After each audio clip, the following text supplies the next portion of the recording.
Marcos capítulo 4. A parábola do semeador.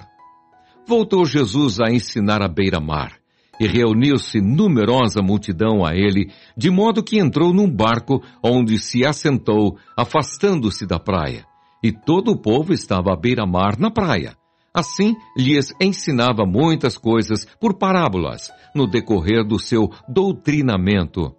Ouvi, eis que saiu o semeador a semear. E ao semear, uma parte caiu à beira do caminho, e vieram as aves e a comeram. Outra caiu em solo rochoso, onde a terra era pouca, e logo nasceu, visto não ser profunda a terra. Saindo, porém, o sol a queimou. E porque não tinha raiz, secou-se. Outra parte caiu entre os espinhos, e os espinhos cresceram e a sufocaram, e não deu fruto. Outra, enfim, caiu em boa terra e deu fruto, que vingou e cresceu, produzindo a 30, a 60 e a 100 por um. E acrescentou: quem tem ouvidos para ouvir, ouça. A explicação da parábola.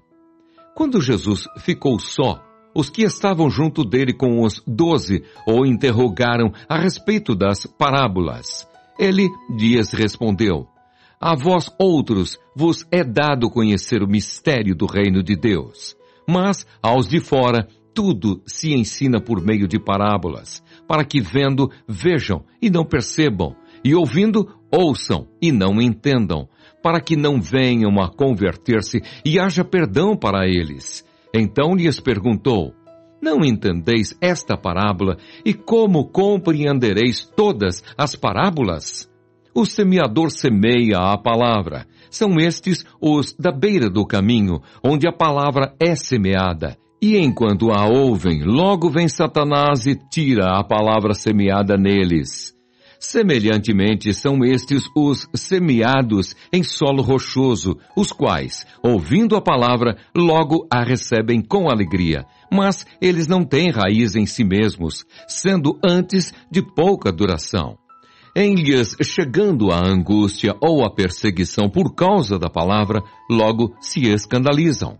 Os outros, os semeados entre os espinhos, são os que ouvem a palavra, mas os cuidados do mundo, a fascinação da riqueza e as demais ambições, concorrendo, sufocam a palavra, ficando ela infrutífera. Os que foram semeados em boa terra são aqueles que ouvem a palavra e a recebem, frutificando a 30, a 60 e a 100 por um. A parábola da candeia.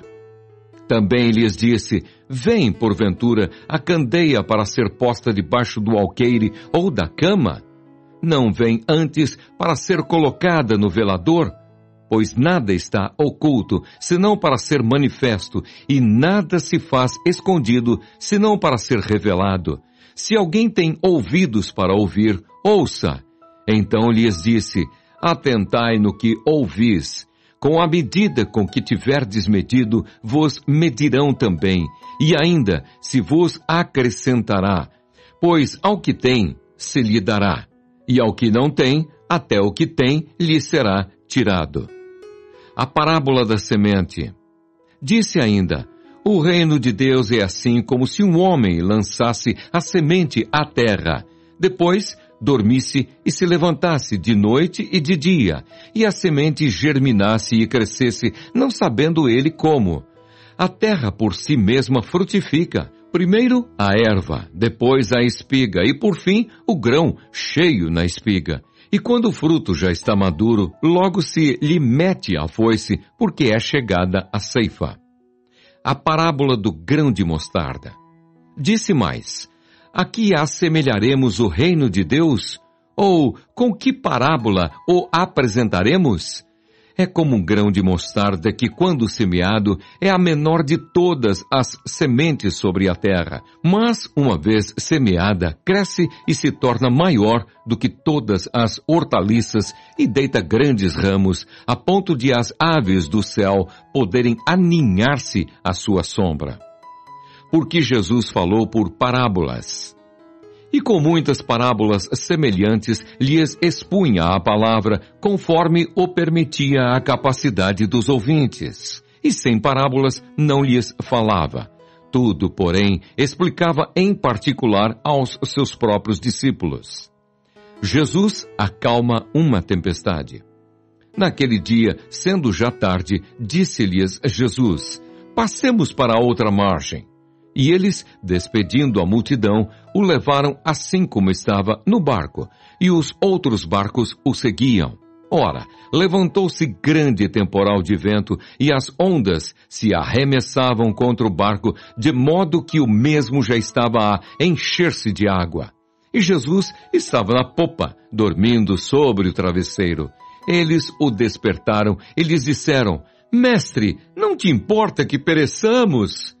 E ele, despertando, repreendeu o vento e disse ao mar: acalma-te, emudece. O vento se aquietou e fez-se grande bonança.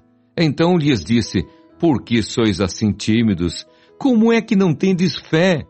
E eles, possuídos de grande temor, diziam uns aos outros: quem é este que até o vento e o mar lhe obedecem?